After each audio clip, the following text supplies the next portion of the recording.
আসসালামু আলাইকুম। আজকের এই বিশেষ বিশ্লেষণে আপনাদের স্বাগত জানাচ্ছি।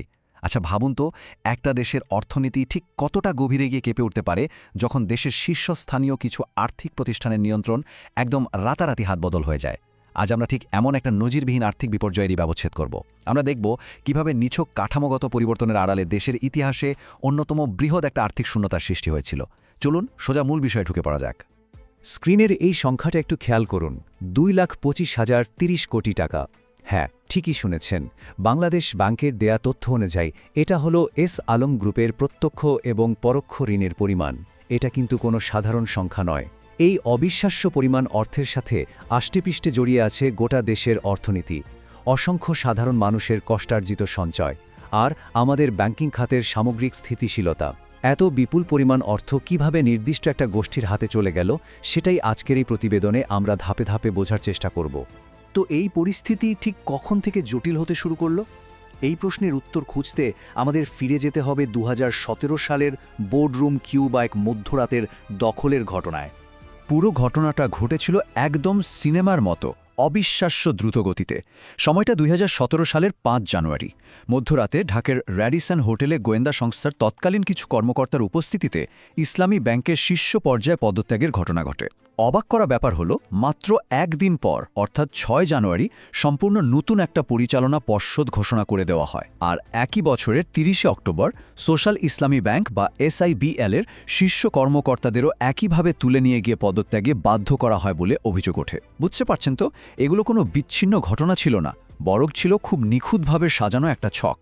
সবচেয়ে শিউরে ওঠার মতো ব্যাপার কি জানেন? এই বিশাল পালাবদলের খবর যাতে বাইরের পৃথিবীতে না পৌঁছায়, তার জন্য সে রাতে যা হয়েছিল। 5 জানুয়ারি গভীর রাতে প্রথম আলোর ছাপাখানায় সরাসরি হাজির হন গোয়েন্দা সংস্থার কিছু সদস্য। পরের দিনের পত্রিকায় কি ছাপা হচ্ছে সেটা তাদের দেখতেই হবে। শুধু তাই নয়, খবর আটকাতে সে রাতে সে ছাপাখানা পুরোপুরি বন্ধ করে দেওয়ার হুমকি পর্যন্ত দেওয়া হয়েছিল। এর থেকে কিন্তু স্পষ্ট বোঝা যায় এই বোর্ডরুম পরিবর্তনের পেছনের সত্যটা আসলে কতটা সংবেদনশীল ছিল। 2017 সালে সেই পরিবর্তনের পর ইসলামী ব্যাংকের নতুন চেয়ারম্যান হিসেবে দায়িত্ব নেন আরাস্তু খান। কিন্তু দ্বন্দ্ব শুরু হতে খুব বেশি সময় লাগেনি। যখন তাকে বলা হলো জ্যেষ্ঠ কর্মকর্তাদের ছাঁটাই করতে আর এস আলম গ্রুপের নিয়ন্ত্রণাধীন অন্যান্য ব্যাংকগুলোকে দেয়া 3,500 কোটি টাকার ঋণ মওকুফ করে দিতে, তখন তিনি সোজা অস্বীকৃতি জানান। এরপর পরিস্থিতি আরও নাটকীয় রূপ নেয়। 2018 সালে খোদ এস আলম গ্রুপের চেয়ারম্যান সাইফুল আলম তার বাসায় গিয়ে সরাসরি বলে বসেন, you have to step down. বাধ্য হয়ে আরাস্তু খানকে পদত্যাগ করতে হয়। কর্পোরেট দুনিয়ায় এই পুরো প্রক্রিয়াটার একটা গালভরা নাম আছে, হস্টাইল টেক ওভার বা জোরপূর্বক দখল। সহজ কথায় বলতে গেলে, যখন কোনো কোম্পানির বর্তমান পর্ষদ বা ম্যানেজমেন্টের ইচ্ছার বিরুদ্ধে গিয়ে সম্পূর্ণ ভিন্ন কোনো ব্যক্তি বা গোষ্ঠী জোর করে কোম্পানির নিয়ন্ত্রণ নিজেদের হাতে তুলে নেয়, তখন সেটাকে হস্টাইল টেক ওভার বলে। ইসলামী ব্যাংকের ক্ষেত্রে ঠিক এই পদ্ধতিতেই পুরনো পর্ষদ ভেঙে দিয়ে সম্পূর্ণ নিজেদের অনুগত একটা নতুন পর্ষদ বসানো হয়েছিল। দখল তো হলো, এরপর শুরু হলো দ্বিতীয় অধ্যায়, ভেতরের কাঠামো ভেঙে ফেলার কাজ, পেশাদারদের বিদায় আর অনুগতদের পদায়ন। ভেতরে চিত্রটা একবার ভেবে দেখুন।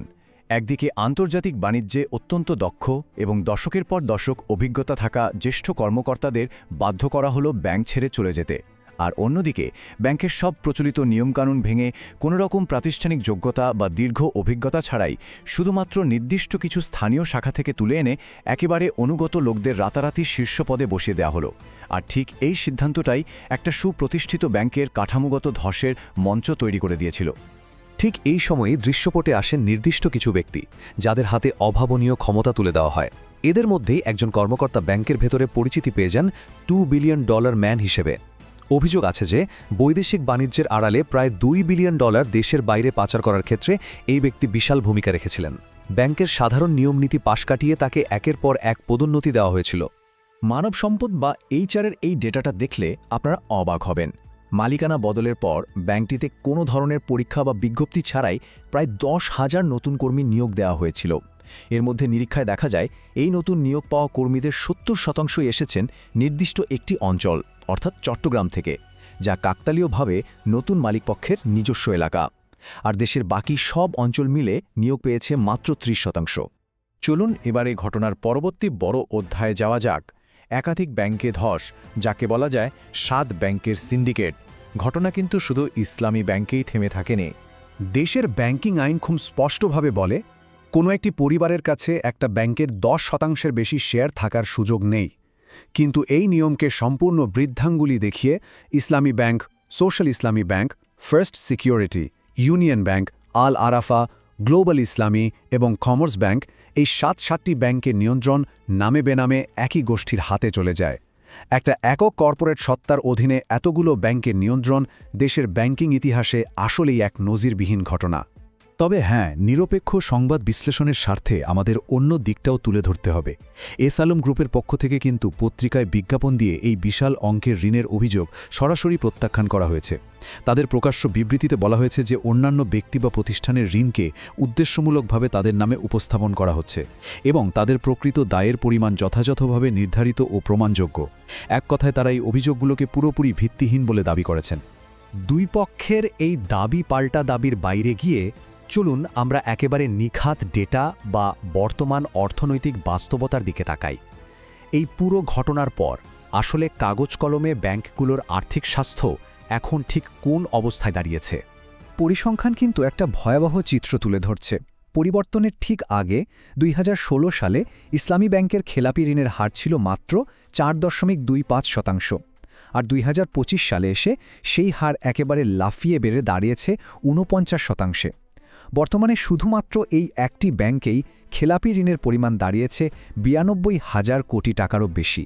ভাবা যায়, একটা ব্যাংকের মোট ঋণের প্রায় অর্ধেকই যখন খেলাপি হয়ে যায় তখন তার অস্তিত্ব কতটা সংকটের মুখে পড়ে সেটা নিশ্চয়ই আর আলাদা করে বুঝিয়ে বলার দরকার নেই। প্রতিষ্ঠানটির আর্থিক মেরুদণ্ড কতটা ভেঙে পড়েছে তাই টেবিলটা দেখলেই স্পষ্ট হয়। 2016 সালে যে ব্যাংকের বার্ষিক মুনাফা ছিল 447 কোটি টাকা, সেটা এখন নেমে এসেছে মাত্র 137 কোটি টাকায়। আর সবচেয়ে বড় রেড ফ্ল্যাগ বা সতর্কবার্তা হলো বিদেশি বিনিয়োগকারীরা ব্যাংকটি থেকে কিভাবে মুখ ফিরিয়ে নিয়েছেন। বিদেশি শেয়ার হোল্ডিং 63% থেকে কমে গিয়ে ঠেকেছে মাত্র 17.91%। আন্তর্জাতিক বিনিয়োগকারীরা যখন আস্থা হারিয়ে মূলধন তুলে নেন তখন বুঝতে হবে পরিস্থিতি কতটা গভীর। এখন প্রশ্ন হলো, উত্তরণের কি কোনো পথ নেই? পরিস্থিতি পুনরুদ্ধারে কিছু পদক্ষেপ কিন্তু নেওয়া হচ্ছে। যেমন কেন্দ্রীয় ব্যাংক এই গোষ্ঠীর সাথে সংশ্লিষ্ট সিংহভাগ শেয়ার জব্দ করেছে। পাশাপাশি পাচার হওয়া অর্থ আর বিপুল পরিমাণ এই ঋণের হদিশ বের করতে দেশি বিদেশি আন্তর্জাতিক অডিট প্রতিষ্ঠানের মাধ্যমে তদন্ত শুরু হয়েছে। এছাড়া ব্যাংক রেজলিউশন অধ্যাদেশ নিয়েও সংসদে তুমুল বিতর্ক চলছে, যেখানে প্রশ্ন উঠেছে পুরনো মালিকদের কি কিছু নির্দিষ্ট শর্তে ফিরে আসার সুযোগ দেওয়া উচিত কিনা। আমাদের আলোচনার একেবারে শেষ পর্যায়ে এসে সবচেয়ে গুরুত্বপূর্ণ প্রশ্নটা করতে চাই। বড় বড় হোটেলের বোর্ডরুমে ঘটে যাওয়া হাজার হাজার কোটি টাকার এই খেলা, এর সাথে দৈনন্দিন জীবনে একজন সাধারণ নাগরিকের পকেটের ঠিক কী সম্পর্ক? আপাতদৃষ্টিতে মনে হতে পারে এটা তো কেবল ব্যাংকের ভেতরের বিষয়, কিন্তু এর শেকড় ছড়িয়ে আছে আমাদের দৈনন্দিন জীবনের প্রতিটি স্তরে। সম্পর্কটা আসলে একটা চেইন রিয়াকশনের মতো। ব্যাংক থেকে হাজার হাজার কোটি টাকা যখন বেনামে বের হয়ে যায় তখন তা বৈদেশিক মুদ্রার রিজার্ভে সরাসরি টান ফেলে। রিজার্ভ কমে গেলে ডলারের বিপরীতে টাকার মান পড়ে যায় আর বিনিময় হার হু হু করে বাড়তে থাকে। আর এর সরাসরি ইম্প্যাক্ট কি? আমদানি করা প্রতিটি পণ্যের দাম বেড়ে যায়, যা শেষ পর্যন্ত দৈনন্দিন জীবনযাত্রার ব্যয় বহুগুণ বাড়িয়ে দেয়।